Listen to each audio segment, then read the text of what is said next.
साथियों, हम कोच्चि में ship building and repair cluster स्थापित करने की दिशा में भी आगे बढ़ रहे हैं।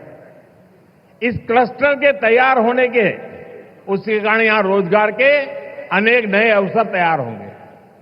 केरला के लोकल टैलेंट को, केरला के युवाओं को आगे बढ़ने का मौका मिलेगा।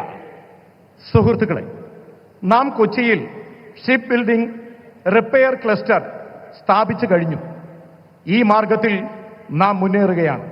ഈ ക്ലസ്റ്റർ തയ്യാറാകുന്നതിലൂടെ അവിടെ ധാരാളം പുതിയ തൊഴിലവസരങ്ങൾ സൃഷ്ടിക്കപ്പെടും.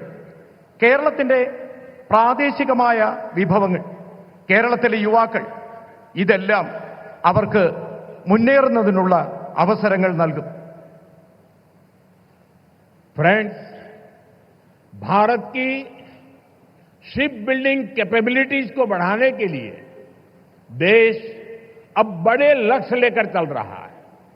इस साल बजट में भारत में बड़े शिप के निर्माण को बढ़ाने के लिए नई पॉलिसी की घोषणा की गई है।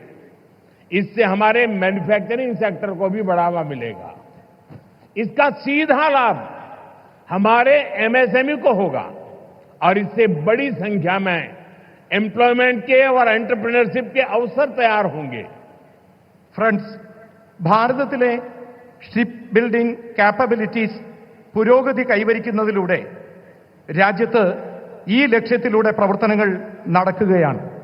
ഇന്ന് നമ്മുടെ രാജ്യത്തിന്റെ ബഡ്ജറ്റിൽ ഭാരതം വലിയ ഷിപ്പ് നിർമ്മാണ പ്രവർത്തനങ്ങൾക്കായി, അതിന്റെ പുരോഗതിക്കായി പുതിയ പുതിയ പോളിസികൾ പ്രഖ്യാപിച്ചു. ഇതിലൂടെ നമ്മുടെ മാനുഫാക്ചറിംഗ് സെക്ടർ അതിന് പുരോഗതി കൈവരും. ഇതിന്റെ നേരിട്ടുള്ള പ്രയോജനം എംഎസ്എംഇ സെക്ടറിനും ധാരാളമായി ലഭിക്കും. ധാരാളമായി എംപ്ലോയ്മെന്റും എന്റർപ്രണർഷിപ്പും അതിനുള്ള അവസരങ്ങൾ കിട്ടും.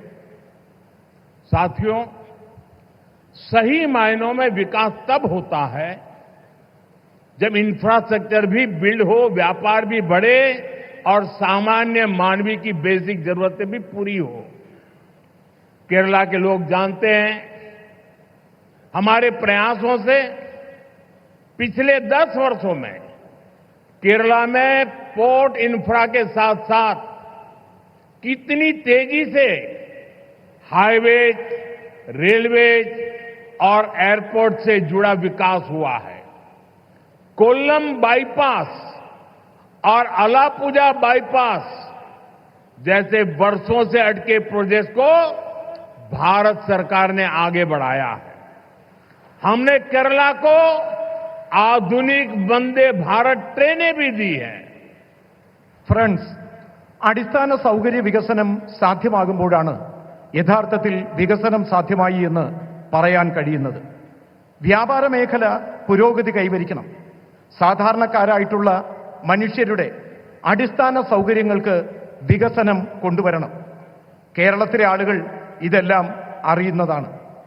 കഴിഞ്ഞ 10 വർഷത്തിനുള്ളിൽ ഞങ്ങളുടെ പരിശ്രമങ്ങൾ കേരളത്തിലെ പോർട്ട് ഇൻഫ്രാസ്ട്രക്ചർ വികസനത്തിനൊപ്പം അതിവേഗത്തിൽ ഹൈവേകളും റെയിൽവേയും എയർപോർട്ടും ഇതുമായി ബന്ധപ്പെട്ട വികസന പ്രവർത്തനങ്ങൾക്ക് പ്രാധാന്യം നൽകി. കൊല്ലം ബൈപ്പാസും ആലപ്പുഴ ബൈപ്പാസും വർഷങ്ങളായി മുടങ്ങിക്കിടന്ന ഈ പദ്ധതികൾ ഭാരത സർക്കാർ വളരെ വേഗത്തിൽ പ്രവർത്തനങ്ങൾ പൂർത്തിയാക്കി.